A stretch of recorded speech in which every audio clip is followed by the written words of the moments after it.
second point to remember is no surprises. You ran your organization the same way everybody else runs their organization. No surprises. And that means everything goes into the resume. That means any prejudice that you have in your head, you have to get out of your head and you have to put it onto the document. And I can tell you right off the bat that I always run into a buzzsaw on this issue. Let me try to make sure that you understand why you put the negative that's in your head, be it age, race, sex, the fact that you're out of work a long time. Doesn't matter what the negative is, you put it on the document. The reason you put it on the document is because when you get the call, what have they told you? They don't care. They don't care. It's irrelevant. The key is the way you lay out the information. Let me tell you a story, and then we'll get into it. I was working with this woman. She was 5 foot tall and 400 pounds. And when I told her that we were going to put her height and weight on the document at the end of the second page, she looked at me. She was a young gal, I'd say in her late 20s. She looked at me and she said, "You must be out of your expletive mind." Now, I didn't expect that from this young girl. But she didn't understand the customer. If she had come in for the interview without that information into my personnel department and I was interviewing her, I would not have been able to offer her a seat.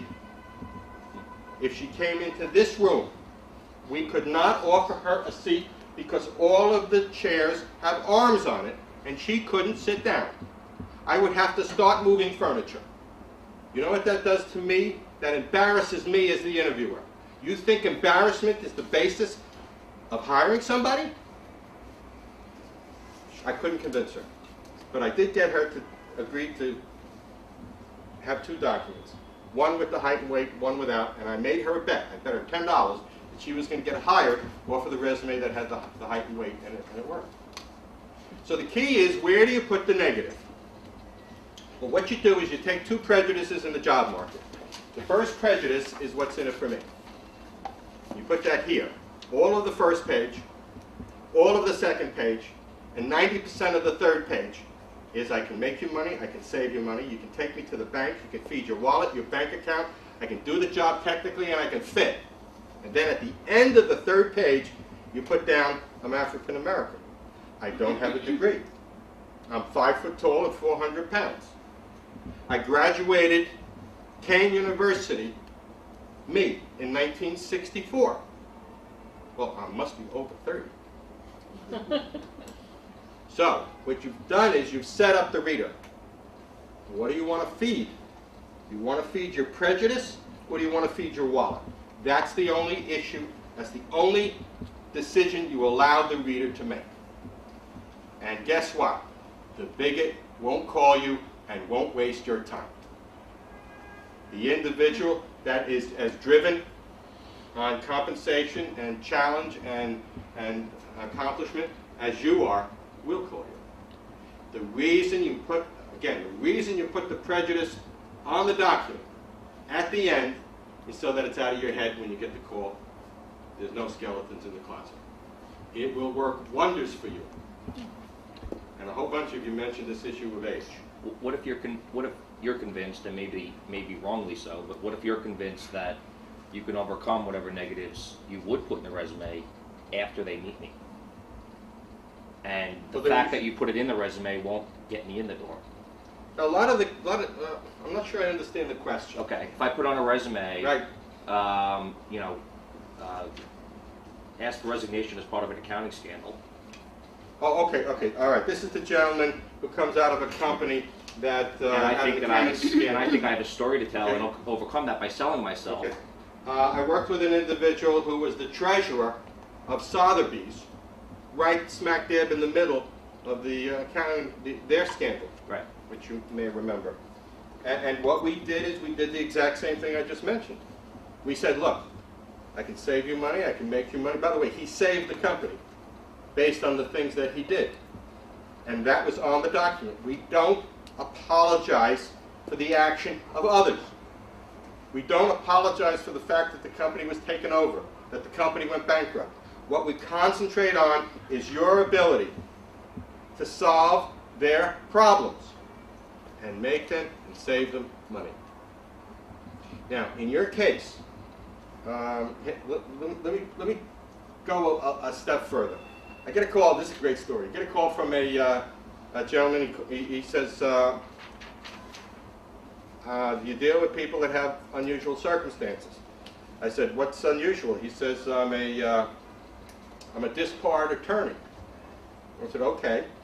I said, we can work with that. He said, but I'm also a convicted felon.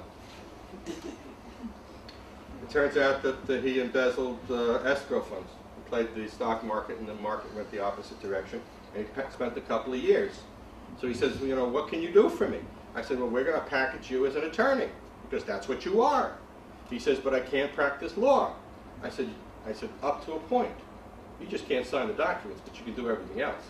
I said, we'll package you as an attorney. We'll talk about your ability to make the money, save the money, fit, and then we'll send it out to outfits that don't care, like trucking firms. And bingo, that's exactly who hired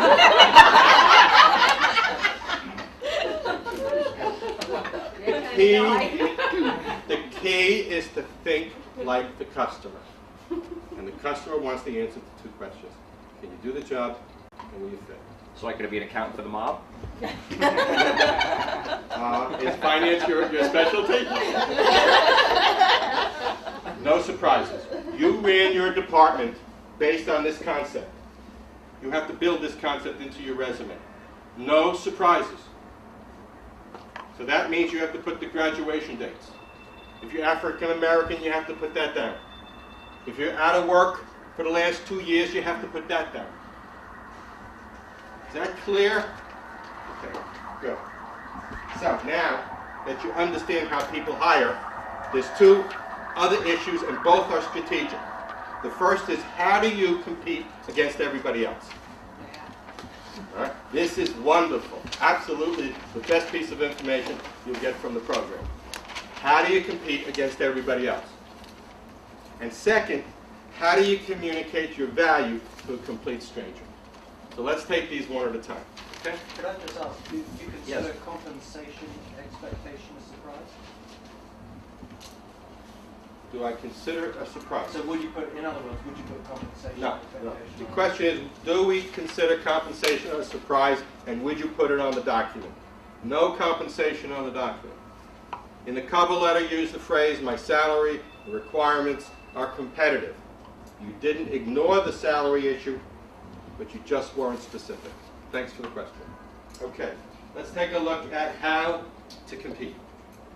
What's interesting is that the business world only gives you two choices, and everybody takes the wrong choice. There's only two ways you can compete. You can compete as the best technical person for the position, or you can compete as the best business person for the position. Which one do you think works best? Anybody? Business process. All right. Except if it doesn't deal with the problems. Wait a second. The reason you can't compete technically is because there's always a faster gun in the West, and you wind up in Boot Hill.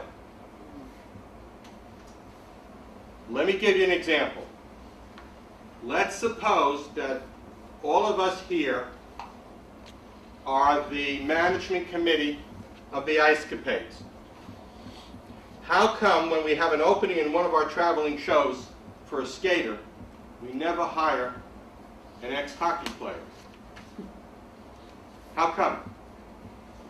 I did this once before, and a couple of months ago, and one person raised their hand and said, well, they have teeth missing. That's not the reason. That's not the reason we don't hire the hockey player. We don't hire the hockey player because they only know the technical aspect of the job, which is skating. They don't know the process aspect of the job, which is dance. And you know from your own supervisory experience, it is so very difficult and so expensive and it takes so long to teach process. So you always hire process, you teach content. So I'm going to hire, in a sales context, I'm going to hire a good listener, and I'm going to teach them my product line. Here's the materials. Take them home and read them over. I'll test you on Tuesday. You always hire process. You never hire content. Yes? Isn't it true in today's job market that they want to have people who actually can do both? Of course. But if you can only do the technical, if you only emphasize the technical in your marketing materials, if you only speak about the technical in the interview, you're dead. Let's take another example, the FBI with ATM fraud and internet fraud. Do they take an FBI agent and teach him to be a hacker, or do they hire a hacker and teach him to be an FBI agent? By the way, you don't have to answer. The best example is a recent movie by Tom Hanks called Catch Me If You Can, who's a con man of the first order, and he can pass phony checks, and who hires him? The Treasury Department. You see this all the time. Why? Because you always hire process, you never hire content. And if you look at your document, you'll see that what you've done is you've produced marketing materials that are all content related, especially the IT people.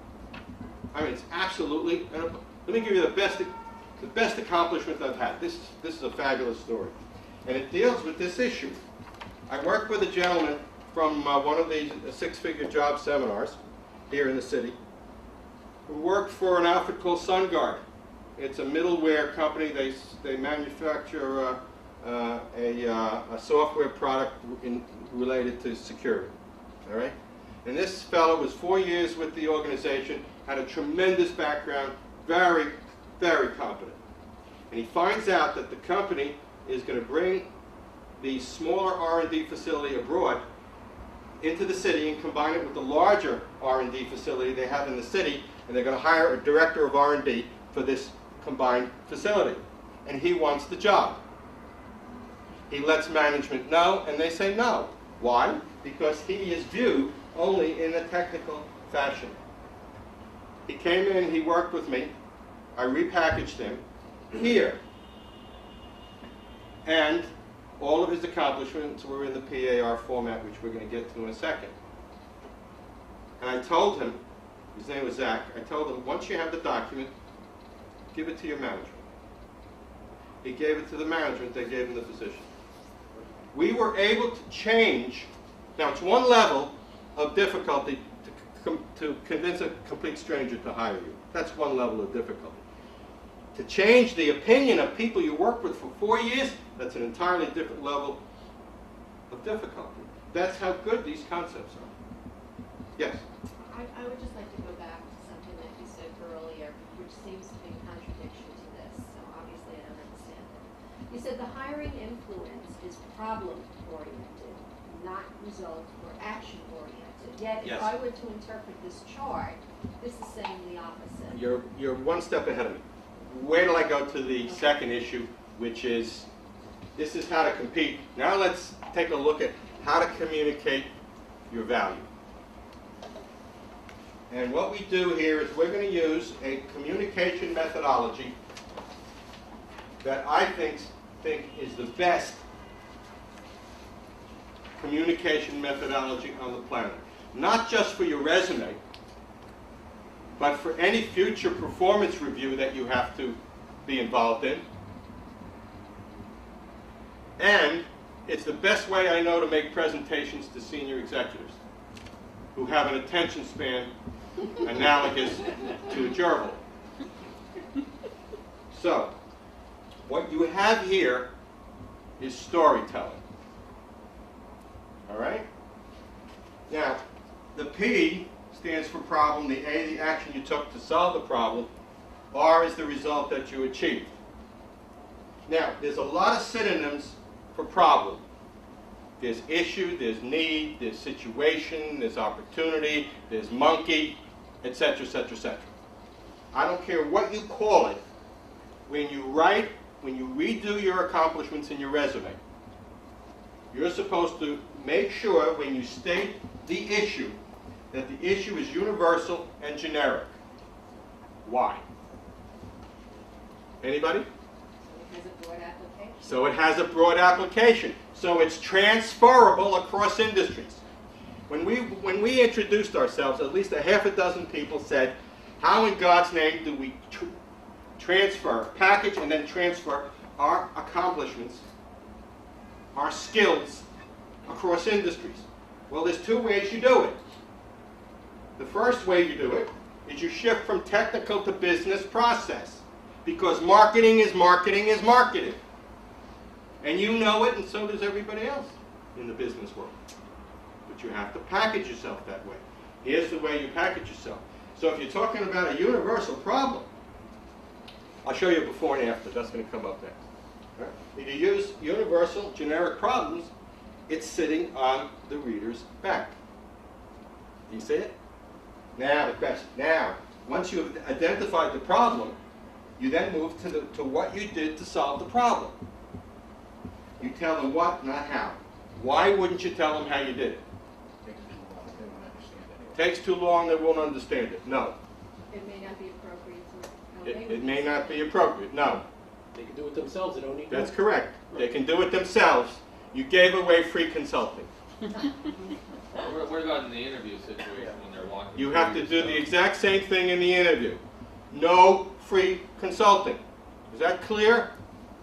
You tell what you did. You'll see this in a second in the example. Not how. Okay? What happens when they use the word? Well, how How did did you... you do that way? Well, first name? Jim. Well, Jim, it's rather presumptuous of me to tell you how to fix your particular manufacturing process. But let me talk to you about how I would go about it.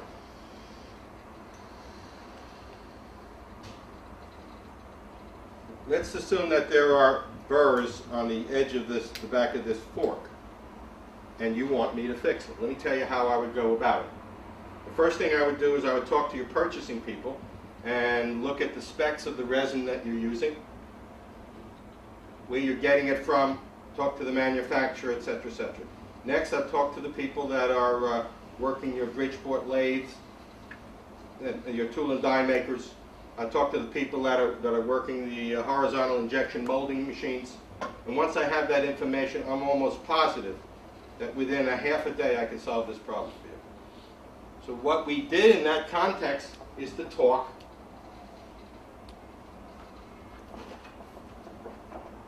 process.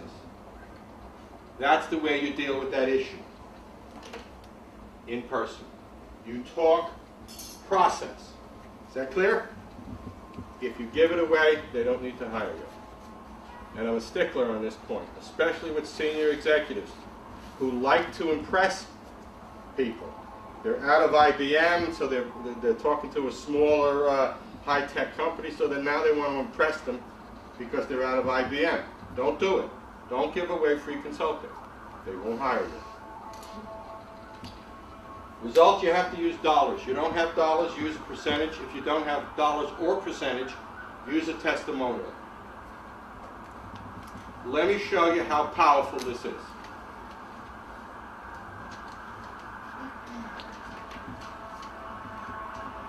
Here's a before and after on a digital engineer.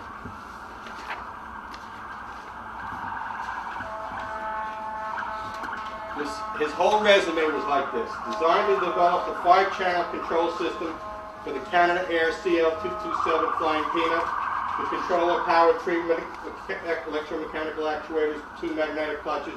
The system was controlled by a serial data bus in communication with the autopilot. This kept him out of work for 14 months, but it's self-explanatory. He's laid off from one aerospace company in the tri-state area, and there's only 3. So now he's waiting for a position to open in one of the other 3 industries because nobody else understands what the hell he's talking about. So he comes in, we repackage him. We shift him from technical to business process, and we package him in PAR to lower manufacturing costs. Is that universal and generic? Absolutely. Conceived, designed, built a prototype fin controller which incorporated the elimination of all discrete wiring, use of built-in test software, and circuit simplification. Repackaged PC boards. Do you know how he repackaged the PC boards? No. Do you want to know? You've got to talk to him. Result, we used all three elements. Labor dropped from 43 to 16 hours, saving $29,000 on initial order.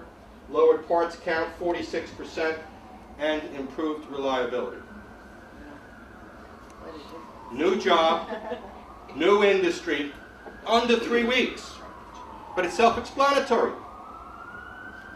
Ladies and gentlemen, the issue in the job search is all presentation. All presentation. Okay, now, what I want you to do is I want you to open your materials to the PAR quiz. There's a quiz. Everybody's going to take a quiz. Okay? And it looks like this. Let me explain it to you.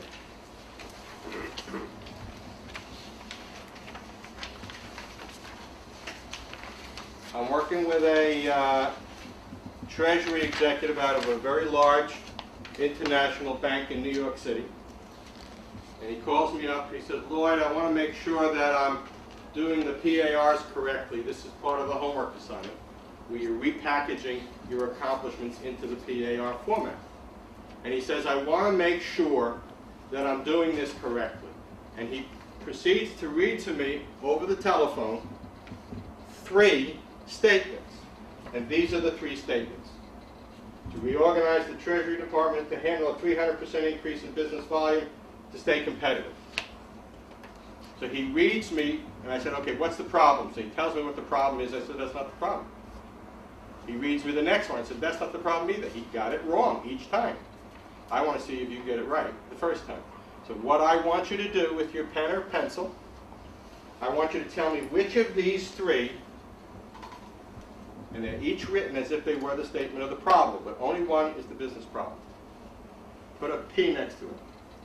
Put an A next to that statement, which is the action he took to solve the problem, and then put an R next to that element, which you feel is the result. And then what we'll do is we'll poll everybody and see how everybody did.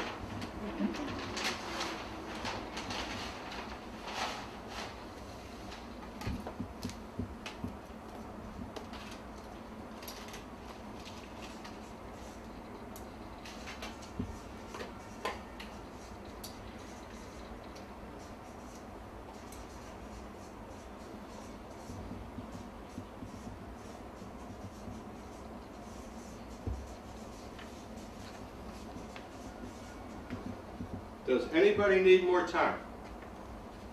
Okay. What's the problem?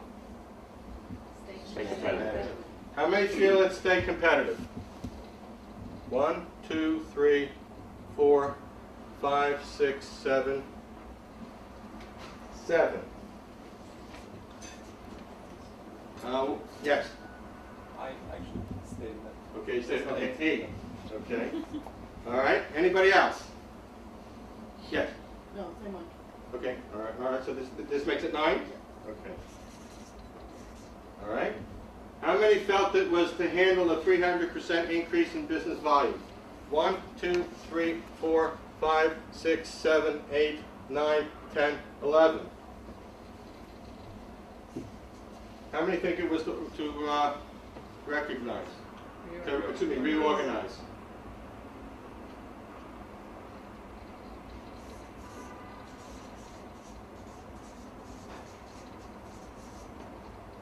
Zero.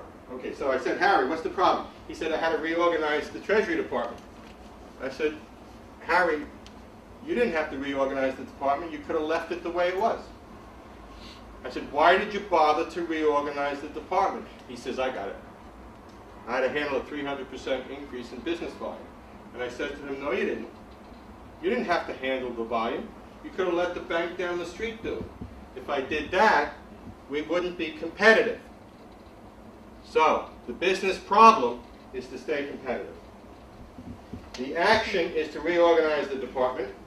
The result is the ability to handle the 300% increase in business volume. Now, PAR is as good as the statement of the problem.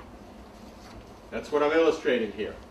If you state the wrong problem and it doesn't represent the issue on the reader's back,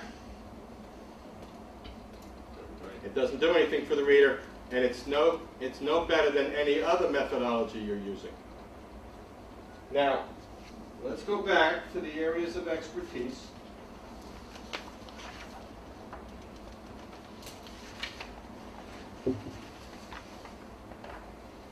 And I'd like you, again, to vote.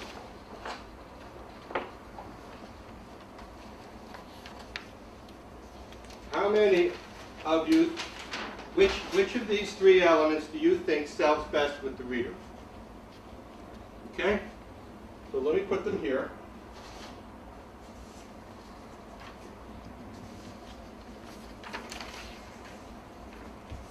Which of these three elements sell best with the hiring executive? Result. Is it the result, the action, or the problem? The monkey. How many think it's the result? Let me see your hands. 1, 2, 3, 4, 5, 6, 7, 8. How many think it's the action? 1, 2, 3, 4. How many think it's the problem? 1, 2, 3, 4, 5, 6, 7. Okay, let me give you some really interesting information. In 1992, USA Today ran a graph on lies and distortions in resumes. It came in at 32% in 1992. In the year 2000, the GAO, the Government Accounting Office, issued a report on a study that they did related to lies and distortions in resumes. Why the government spent money on a report like this, I don't know. They could have just called me. They found that the level jumped from 32% to 38%. And in the year 2002, ADP, the big payroll company, did 2.6 million employment verifications. And the errors and lies and distortion rate came in at 44%. 44%. So guess what? When you're using PAR in your document, nobody, absolutely nobody, is going to believe the results. Why should I? With this sort of distortion, they're not going to believe it. So they're not going to believe the result, and guess what? They're not going to believe the action either, because that could be a complete distortion also. What sells with the reader is the monkey on their back, because that's the only thing that they can measure, compare.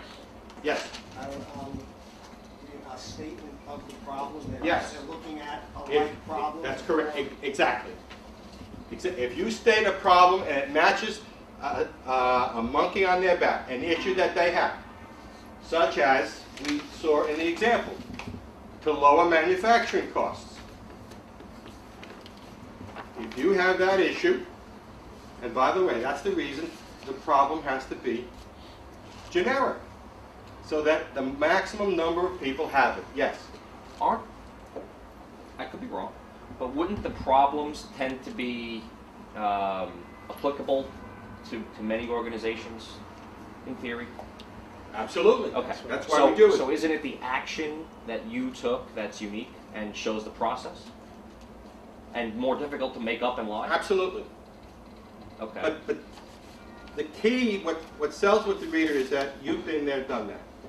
That's where the reader is coming from. I've got this issue, this issue, this issue, this issue, and you've solved all of these issues. I need to talk to you.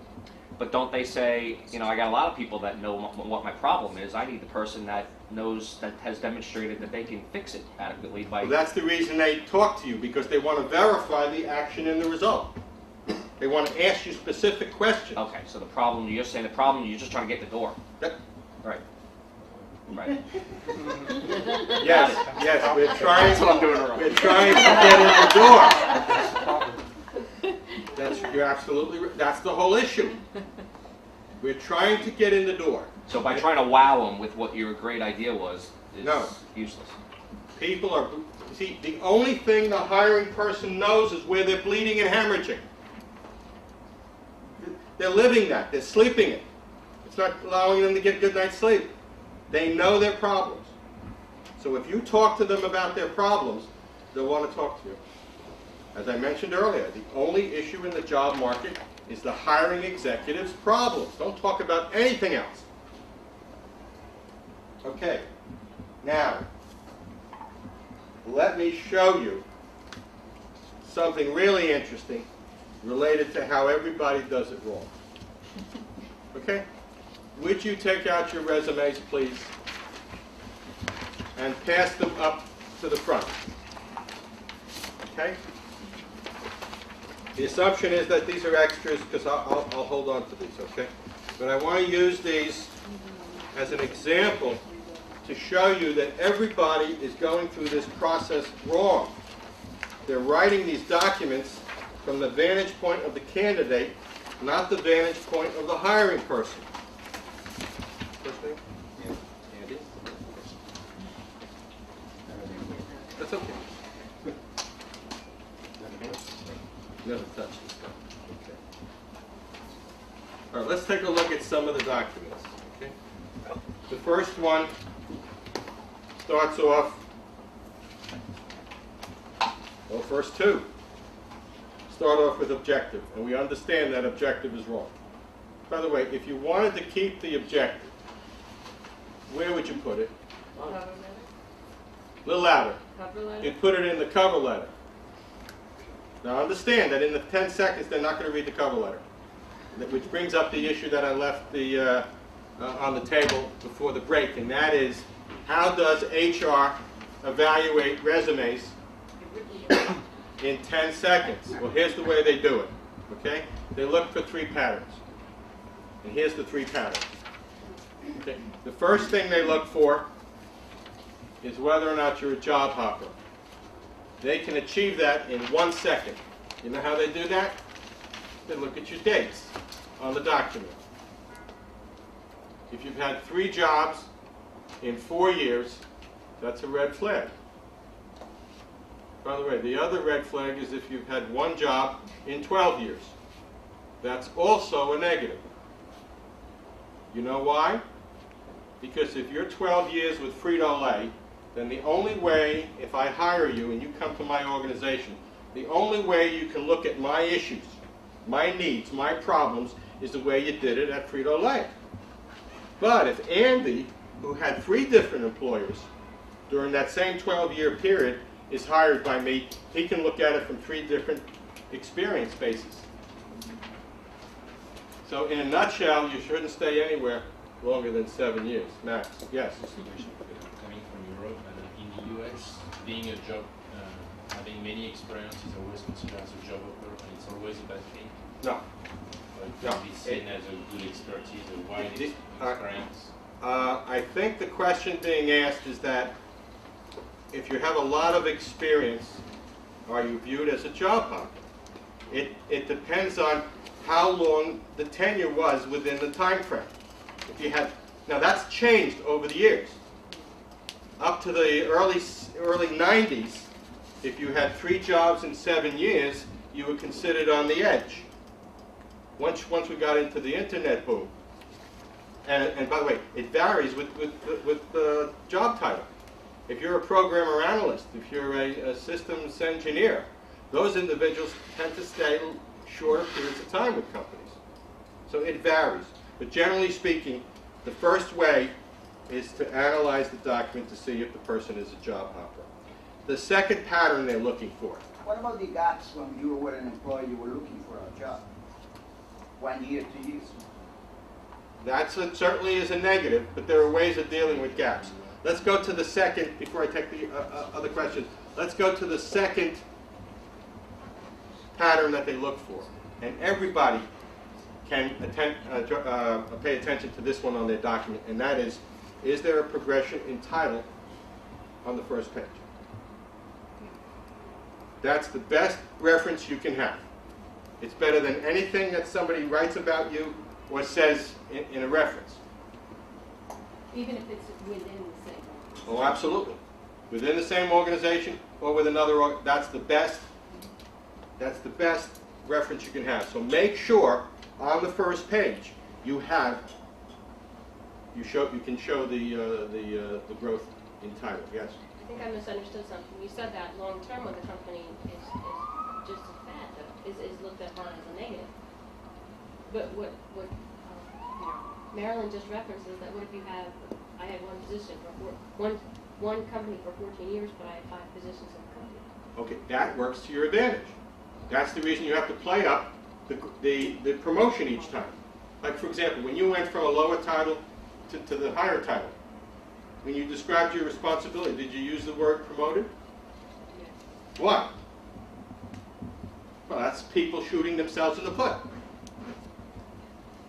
There are lots of wonderful words that say nice things about you in the document.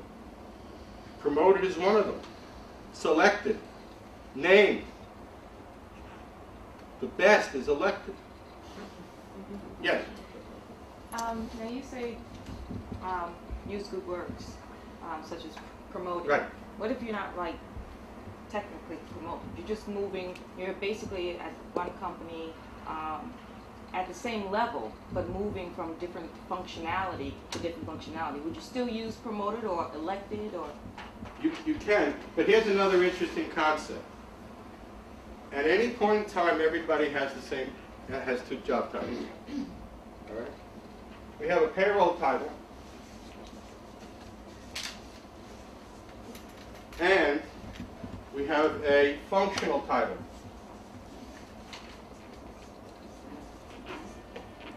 Give you an example.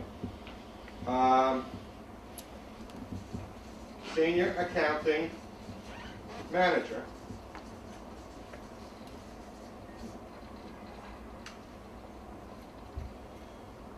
Acting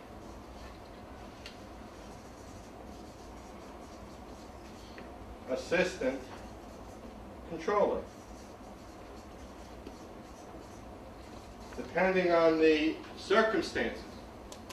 Now, if you have these 2, it's perfectly legitimate. It's called poetic license. The resume is yours. You can do whatever that you want with it. So, why not lead off with the higher title?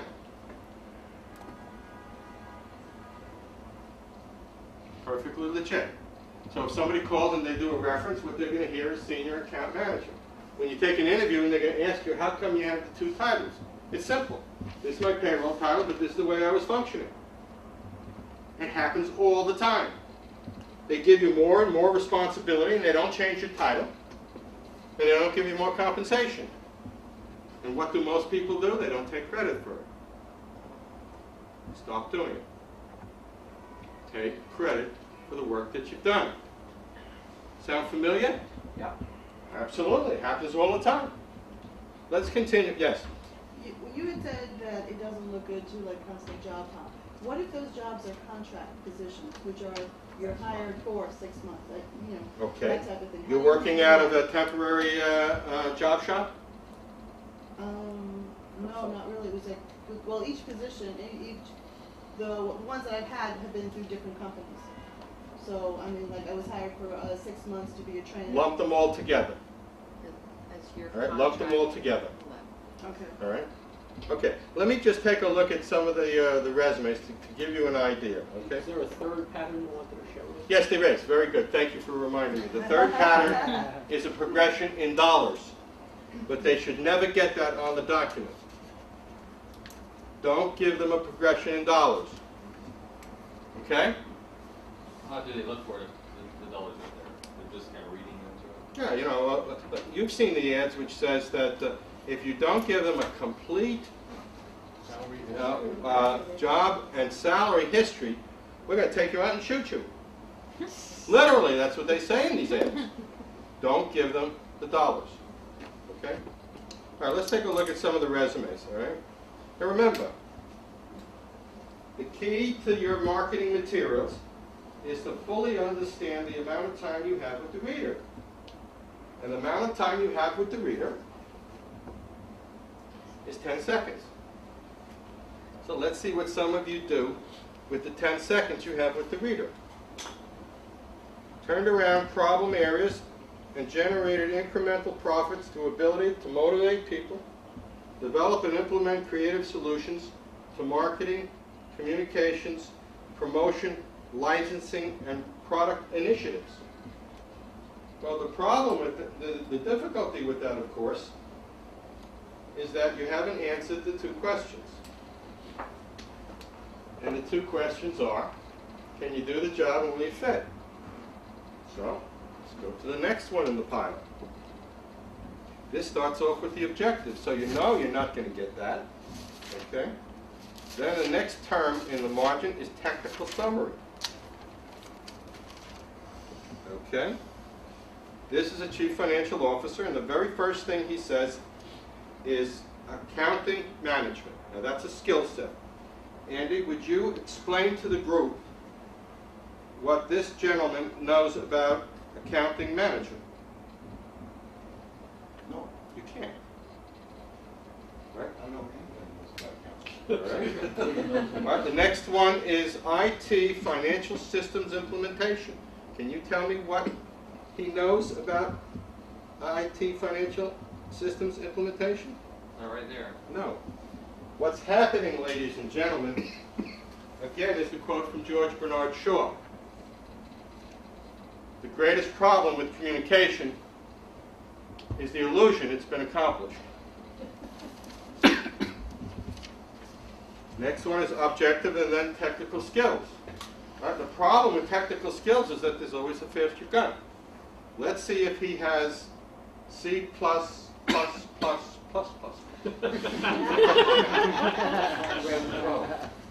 Let me show you another example. I need C# now. C#. How many of you have an MBA? Let me see your hands. Okay, keep them up. How many of you have an MBA from an Ivy League school? Okay, we've got one left. Is your MBA from an Ivy League school in international finance? No. Sorry. You can't compete technically. Next one. Career summary. Now the word summary says put your 10 seconds here. All right, so let's see what the first paragraph in the summary says. Vice President, Finance, CPA with 15 years of experience, including 5 years with a global Fortune 500 company and 10 years with a Big 8 public accounting firm. So obviously, he's still trying to compete technically, because he's name dropping. I was with a Fortune this, I was with a Big 5, etc., etc. But you don't get the answer to what you want to know, which is, can you do the job? Continuing.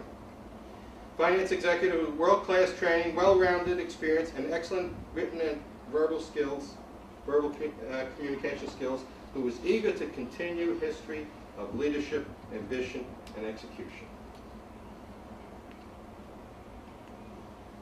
They're listening for skills, and you're going off somewhere. Summary of qualifications. Experienced, results-oriented senior executive with proven record of accomplishments in the areas of sales, merchandising, management, and team building. All right? Can you tell me what she knows about any of those 4 skill sets? Let's take sales, for example. What does she know about sales? You don't know. And everybody does the exact same thing. It's absolutely endless. Let me show you the outplacement model. Let's see if we have, here's one. Okay. Is Ray here? How do you know it's outplacement? Because it starts off with all of these bullets, and these bullets represent skill sets, and you don't know what they mean. Because until I put them there, I wasn't even getting responses on the resumes. Right. But what's happening, the first thing you said is executive compensation. Can anybody explain to us what Ray knows about executive compensation? No. Again, it's the illusion that you're communicating to the reader. But you're going to read further. I object to that. No, you're not going to read further. You're going to read further. You're not going to read further because this stuff comes in by the carload. Listen to this piece of information that my clients are starting to tell me. They're starting to tell me that recruiters, headhunters, are not accepting email resumes. You know why? Because it clogs their mailbox and they can't get anything else. You hearing that too? Now, the solution to all of this is to give them what they want. They're telling you that you have 10 seconds and they want the answers to 2 questions. So give it to them. But don't say sales. Explain what you mean by sales. Don't say benefits, programs, design, and administration. Can I tell you what I'm dealing with? And this has been an advice from headhunters to do it this way. Until I put those there, they would go to clients even though they understood my abilities. Right, right. And the first thing out of the recruiter's mouth is, he doesn't have executive comp experience. He doesn't have international HR experience. It's there. You can't get them to listen unless it's at the top. Okay. Now, The gatekeeper. let's do the following. Let's take off our hats of our individual situation, and let's put on the hat of an executive search consultant, a headhunter. Okay?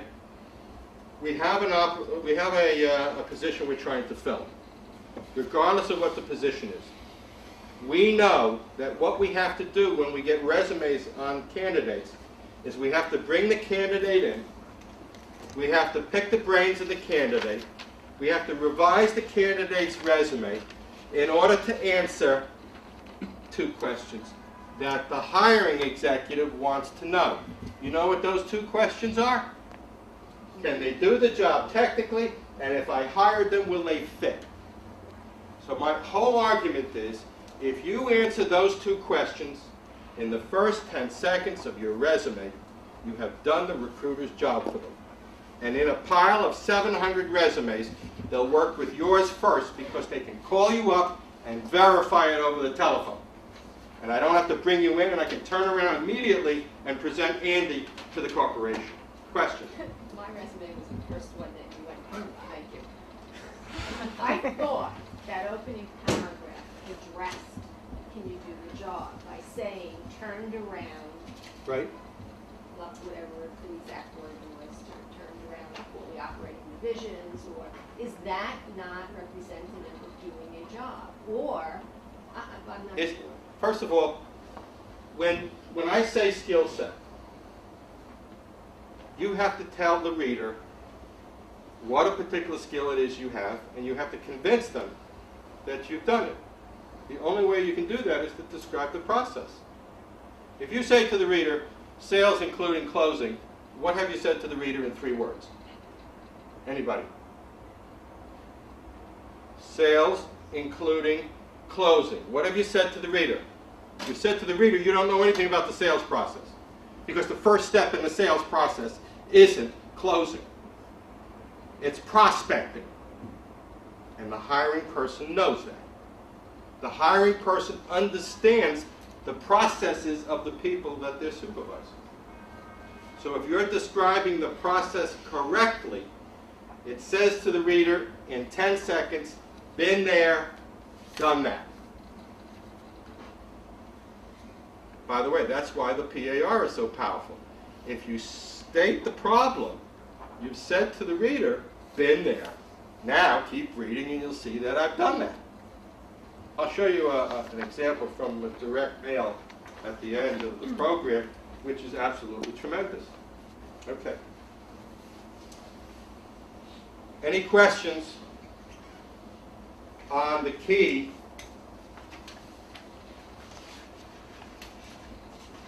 There's 2 keys to the process.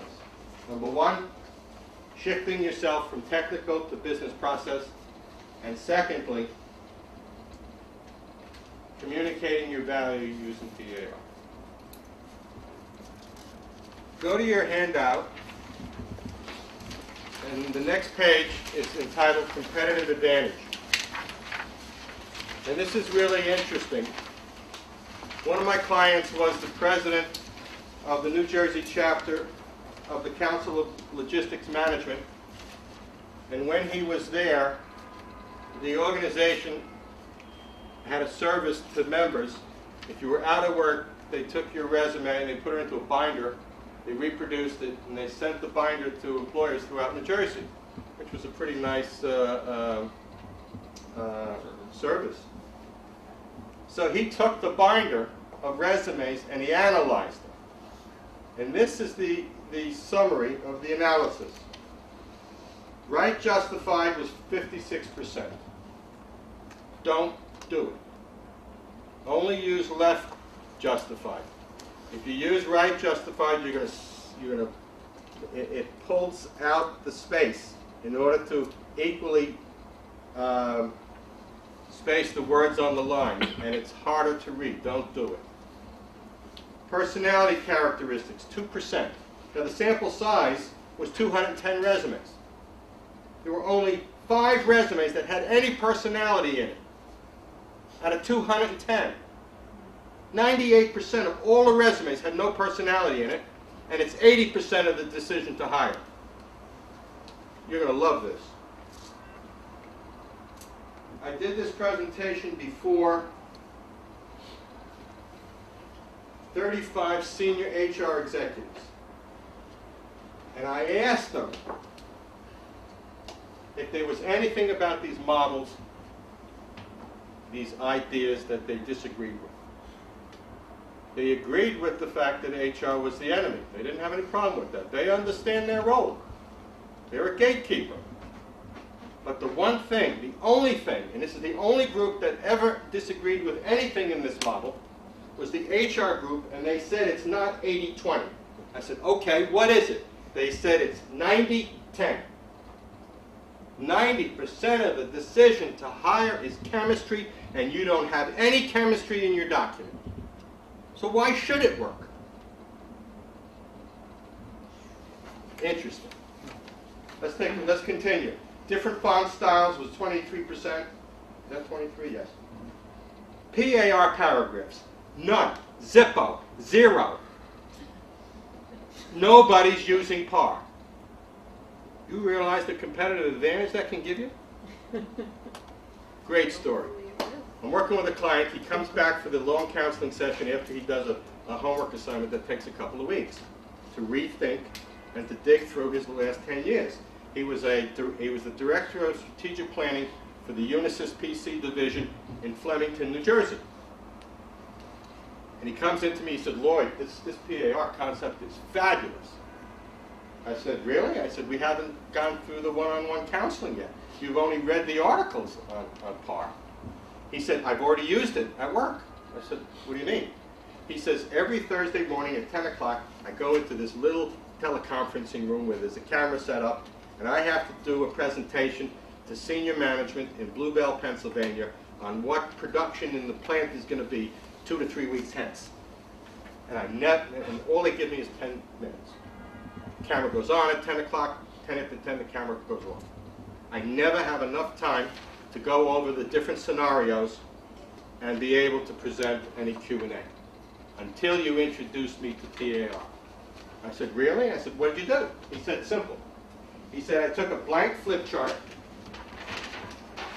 and on it, I put scenario number 1, anticipated actions, expected result. Scenario number 2, scenario number 3, I scotch taped them to the wall in front of the camera. When the camera went on, I went through the 3 scenarios in 2 minutes, had 8 minutes for Q&A. He said it was fabulous. 8 months later, they closed the plant. He had already been promoted to the corporate facility. Gotta believe one of the reasons was his ability to communicate succinctly to senior management. That's how good PAR is. By the way, they teach it in law school. Did you know that? Anybody with a law background here? No? It's called IRAC. I-R-A-C. Issue, rule of law, accomplishment, resolution. IRAP. Been teaching it for 100 years in law school. It's the best part, is the best single communication methodology on the planet. It is so simple. And the reason it is so powerful occurs when you get into the interview.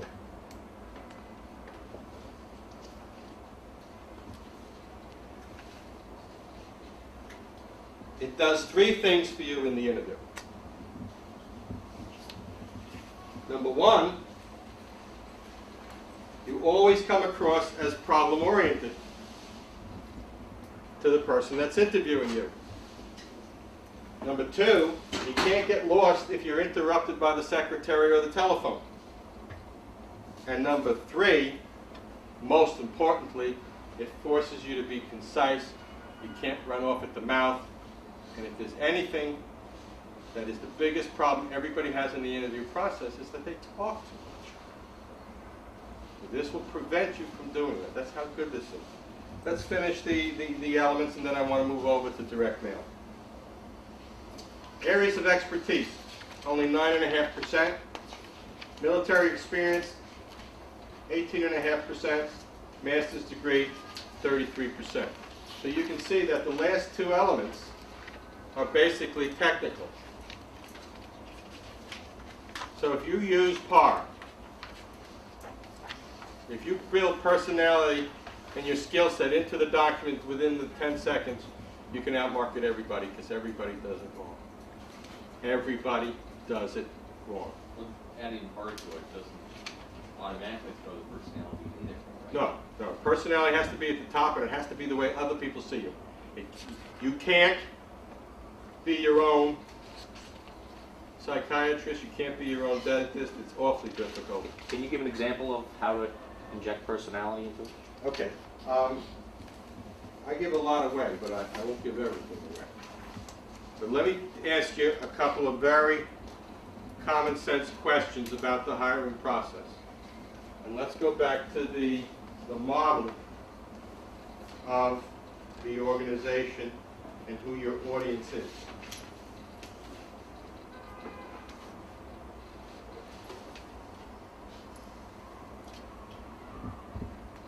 In communicating with this person, first name is Dave? Yes. Dave, in communicating with this person for this supervisory position, does this person need to know your management style? Yes. Yes, your management style should probably match their management style. Do they need to know your negotiating style? Sure. Your interpersonal skills, your communication skills, your mission statement if I hired you, and how you'd perform here. Well, if they need to know all of these elements, that's 5 elements right there, why aren't you giving it to them? The reason you're not giving it to them is because you're thinking like a candidate. You're building your marketing materials with the thought process of a candidate, not of the hiring person. And yes, to answer the question of the gentleman in front of you, the hardest part is building in that personality piece. And I use 360 feedback. I was working with a CFO, and when we did the analysis of the feedback, there were 9 people that filled it out, the CFO and 8 others. And one of the terms, the first term he checked off, was flexible. The problem was the other 8 people didn't check it off. This is interesting. My argument is that what the hiring person wants is the same thing that you want in the interview process. This is, you realize, courtship. Does everybody realize this? This is courtship. And what the hiring person wants is exactly what you want. They want a win-win situation. You know what happens? Right now, the way most people are doing it, is neither side is sharing with the other what they're really like. So the net effect is you go into a situation where it's only good for them, and as soon as you realize it, you start your job search again. Or it's a situation where it's only good for you and not good for them, and as soon as they realize it, they get rid of you. What they want is what you want. But you will never get them to go first. Do you understand that? They will never go first. You will never get a boss to tell you what they're like. Correct? It will never happen. So, why not flip it? Why not go first? Why don't you describe yourself, with the help of feedback from others, accurately the way other people see you, and then run it up the flagpole? The beauty is that when you get the call off of this kind of a document, this is in place, and everything else in terms of the interview is easy. Is the position big enough? Can they compensate me, and is there a challenge? Well, that's easy to determine. The difficult part is this. So by going first, by building in what you're like as a personality, if they call you, this is in place. And what will happen is when they call you, they will be reading the top of your resume, and they're going to hear the confirmation. What they hear is what's on the document. Now when you go in the door for the physical interview, you're going to match a second time, and their comfort level goes up and you're pre-sold. Let's say that a key executive traveling somewhere on the other side of the globe. They have to have that person's okay to go ahead with the hire. It's simple. They email the person the document. They tell you to call this person at this time, and the person talks to you, and you talk to them, and you match the summary 2 paragraphs on the document. Bingo, they can go ahead with it. Make it easy for the customer to buy. That's the whole key issue here. Okay, any question on the hiring model? So your summary basically is, it sounds like you're queued up with 2 paragraphs, and then the first paragraph is about problems you can fix. The first paragraph is your personality, the second paragraph is your skill set. By the way, nobody reads the first paragraph in the document that we produce, because the first paragraph doesn't answer the question they want to know.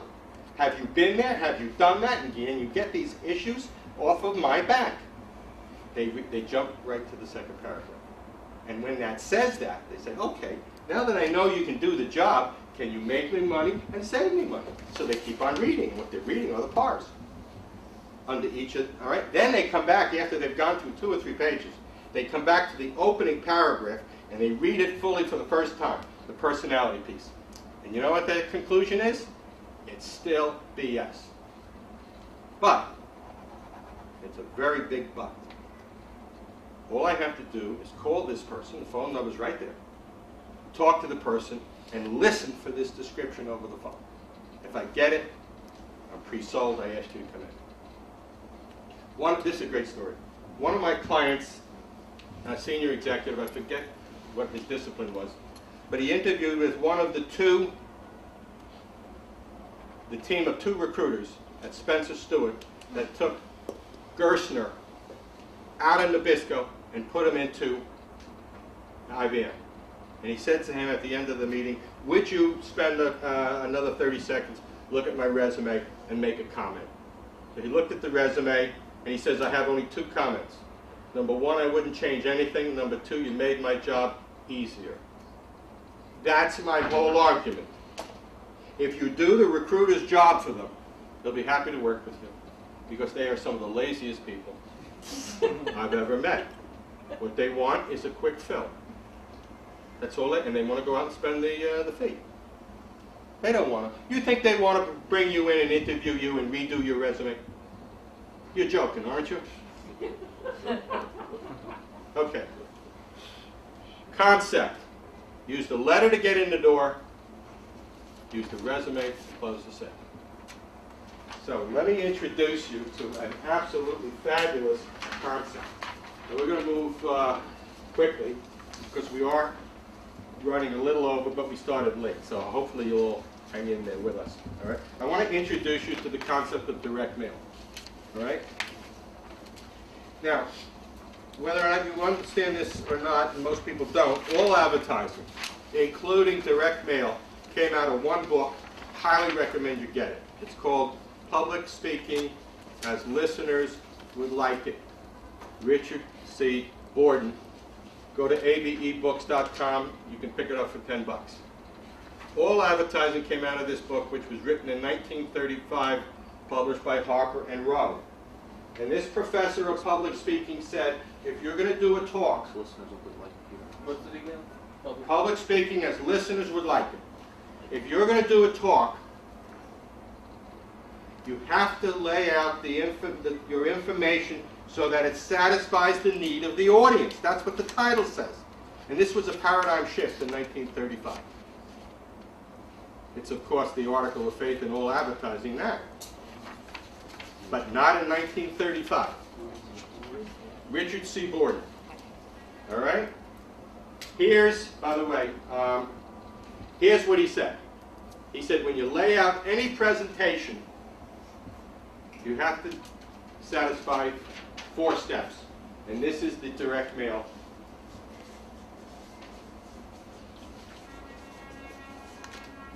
format.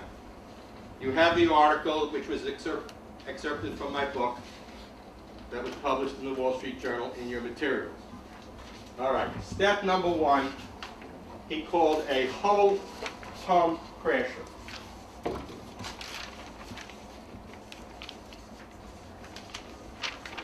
In other words, your audience is sitting there, they pick up your material, and they go, I dare you to catch my attention. This is the best hook you have related to the need of the reader. The absolute very best. It can come from anywhere in your work history. Doesn't have to be a recent employer, it could be 10 years ago. One of the real beauties of direct mail is, number 1, there's no resume attached, and number 2, there's no chronology. So you can take the 5 best things you did in a paragraph and put it into a marketing letter using the principle of direct mail. So that's the hook. The second paragraph is what you start off all of your cover letters with, which is wrong. And that is, why bring that up?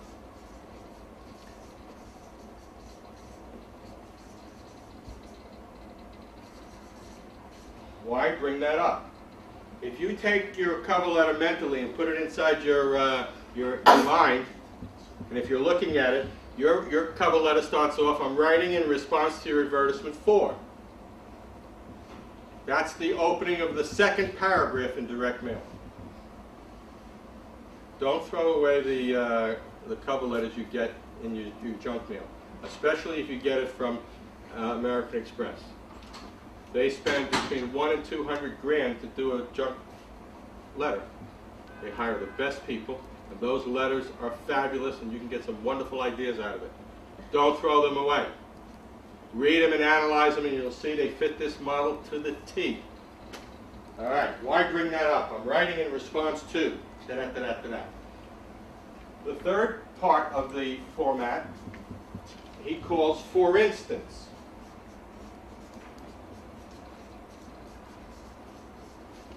Why don't you give me additional hooks?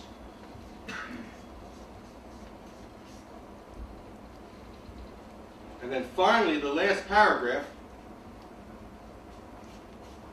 he calls so what?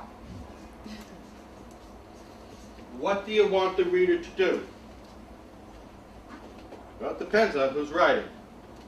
In your case, you want the reader to pick up the telephone and call you. Okay? Now, take a look at the letter which is in your materials.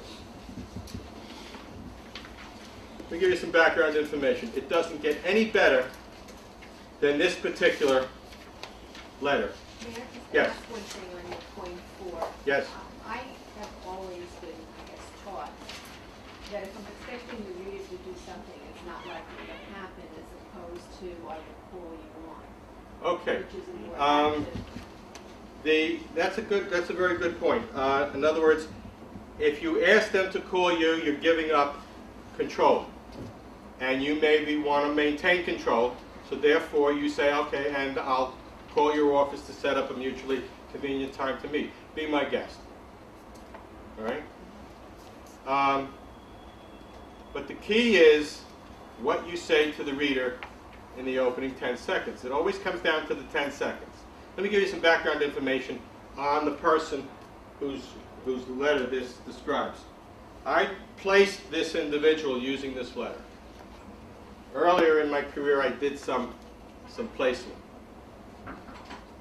This was an HVAC engineer, heating, ventilation, air conditioning. He came out of a company that had a proprietary technology. His name was Walter Markowski, good guy. So I said to Walter, when's the next industry meeting so that you can go to the convention and hit all the booths and see who's using this proprietary technology? He says, matter of fact, he says, it's coming up at the Cow Palace in San Francisco in 6 weeks. I said, you going? He says, of course. He says, there's more job openings there in one place than any time during the year. So he went, and I told him to hit every booth and call me to tell me who's using this proprietary technology. He calls me up. He said there's only one company. The company's name was Marlowe Coil. They only did HVAC in Navy ships, and they were in St. Louis. I said, fine, I don't need anything else. This was 1989, 1990, thereabouts. This was before the internet. So I went to the library. It was a publicly held company. I looked up the executives, and I found out who the vice president of manufacturing was, because that's who an HVAC chief engineer would report to. The guy's name, never forget it, was Mr. McKenna. And this is what I wrote him. It said, Dear Mr. McKenna, to reduce fumes in a 750,000 square foot municipal garage. Now, the reader didn't have to go any further in the document, because what that phrase said to the reader is, it doesn't matter how big a proposal you have in the pipeline, even for a supercarrier. If you've never been involved with a project that big, it's in your self-interest to call me. I sent out one letter to Marlowe Coil. They called me. They brought him in 3 times to interview. They hired him, relocated him, and paid me a $10,000 fee for making the introduction as an employment agency. I make a living at this, ladies and gentlemen. It works. It works because the orientation is to the hiring executive. It's not what I want. It's what the customer wants to buy. Okay? Any question on direct mail? You've got to use it. The 2-step strategy, use the document to get in the door. Once you're in the door, bring the resume with you. The resume helps you close. Any question on direct mail? Lloyd, yes. It looks unconventional. This first paragraph, the whole concept. Is what? Unconventional. Absolutely. But when you read it, it's like you get to the point real quick, if it connects at all. That's right. There's a whole bunch of different types of cover letters you can use. One of them that I use with my clients is based on the pitch. Okay? A 2-minute pitch. But the problem with the 2-minute pitch is that it doesn't start off with the reader's problem. And my argument is that the best way, and the most effective way, to connect with a hiring executive is to talk about their problem.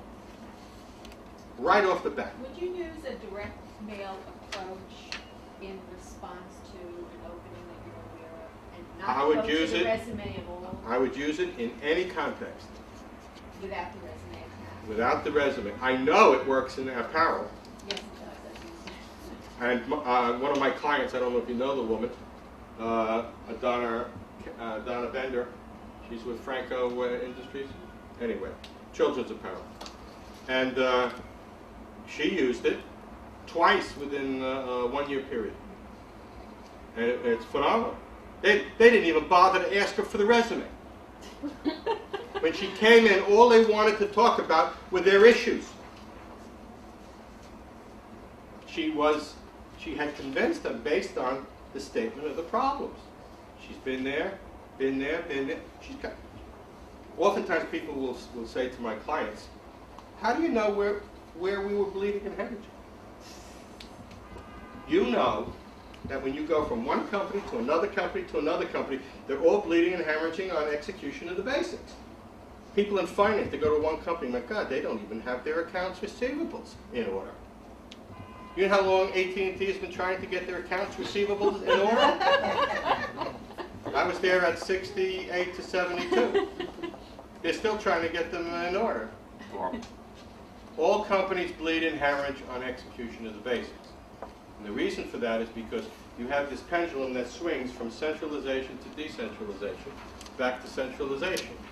Now we're going into this decentralization mode. It's called outsourcing. You know what's going to happen? There's going to be screw-ups unbelievable.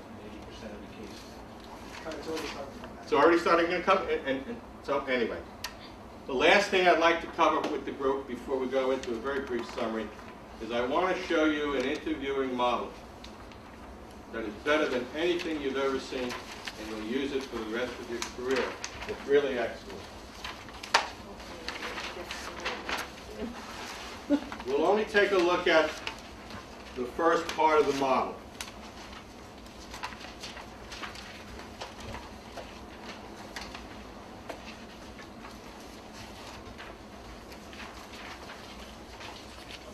There's only two issues in the interview. The first issue is tell your story.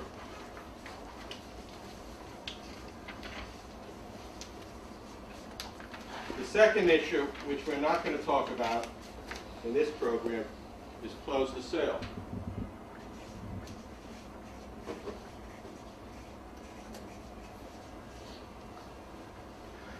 Now, there's three ways you tell your story. The first way you tell your story is you listen.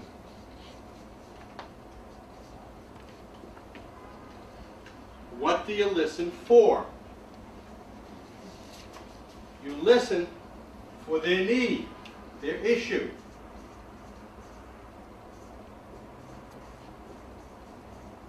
Their problems, their monkeys, whatever you want to call it. Once you hear the issue, you then match it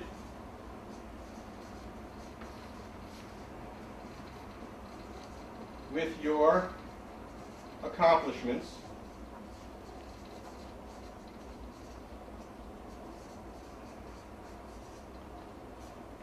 And you discuss your accomplishments in what format, team? PAR.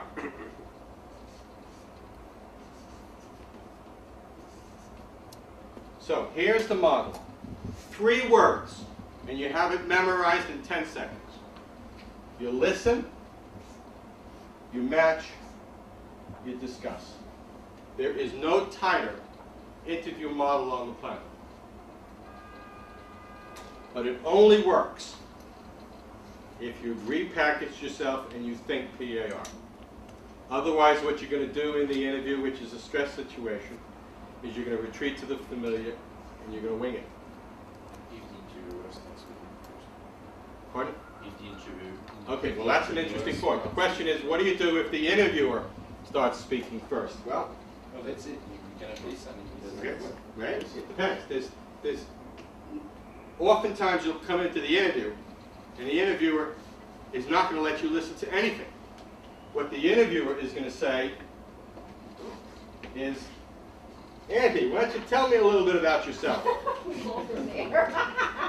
Now, most people think that that is a conspiracy, that question.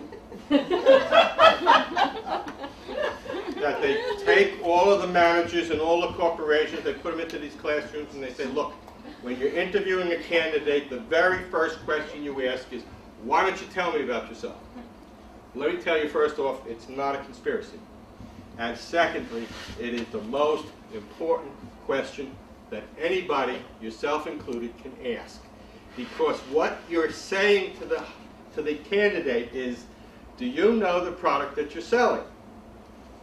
Because if you don't know the product you're selling, I'm not going to buy it.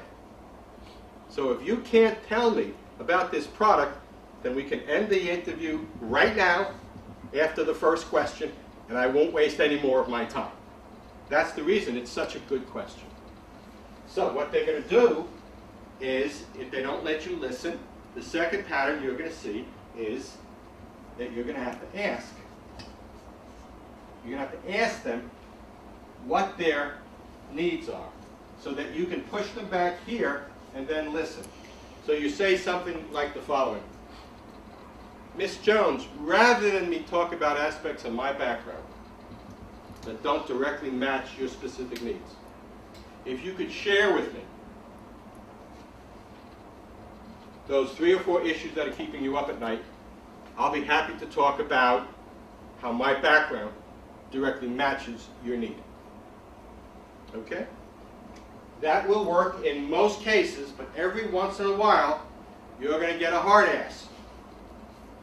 And this individual is going to come back to you, and she's going to say, I'll get to my needs shortly, Andy, but right now, tell me about yourself. And what you're going to do is you're going to then assume.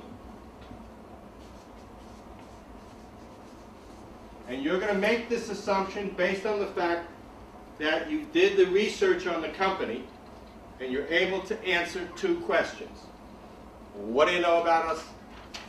Why do you want to work for us? And then you're going to match it with your accomplishments, and you're going to discuss it in PAR. There it is, ladies and gentlemen. The best interview model out there. It's simple.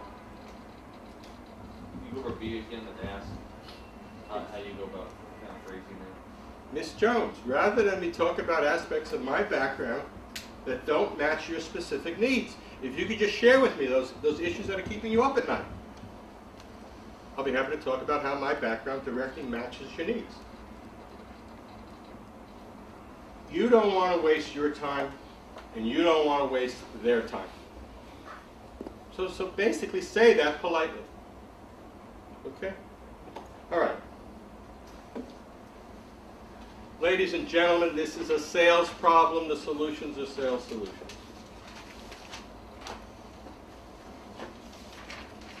Go back to the same 4 program issues. Number 1, you've got to learn to think like the hiring influence, not like a candidate.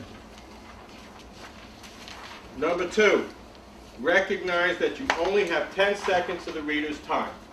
Regardless of what you send them, your best message has to be in the 10 seconds. And it has to match the deepest need of the reader. 3, you've got to avoid the gatekeepers. Direct mail is the best way to do it. Go to the hiring executives. Avoid HR.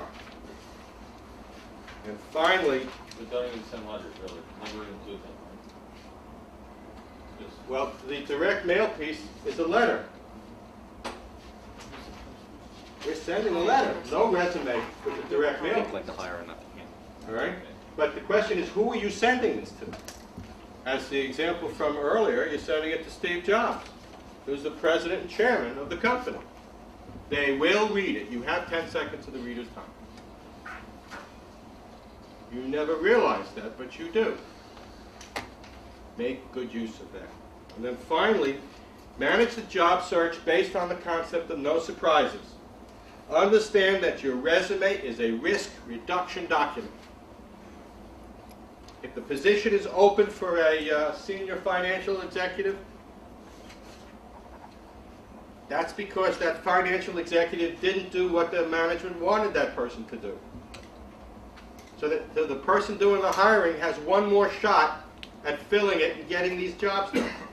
You can see it real well in the IT area. All right, you bring in you had this one individual executive in IT that had these 2 critical projects and didn't bring them in on time. So now you got rid of that person. Now you're going to bring in a new critical person for those 2 projects. What happens to the CIO if that second hire doesn't complete those 2 projects? You're right. He's in the seminar. He's in the seminar. He gets the pink slip. Remember that the hiring executive has only 2 swings 2 strikes and you're out. So therefore, the document, the resume, your resume has to be a risk reduction document. No surprises. Answer the 2 questions in 10 seconds. Can I do the job? Will I fit? Let me leave you finally with a final thought, and this is something to give serious consideration to. If your current job search approach isn't generating significant and sufficient interviews, how long can you afford to wait before changing your strategy? Thank you very much, everybody.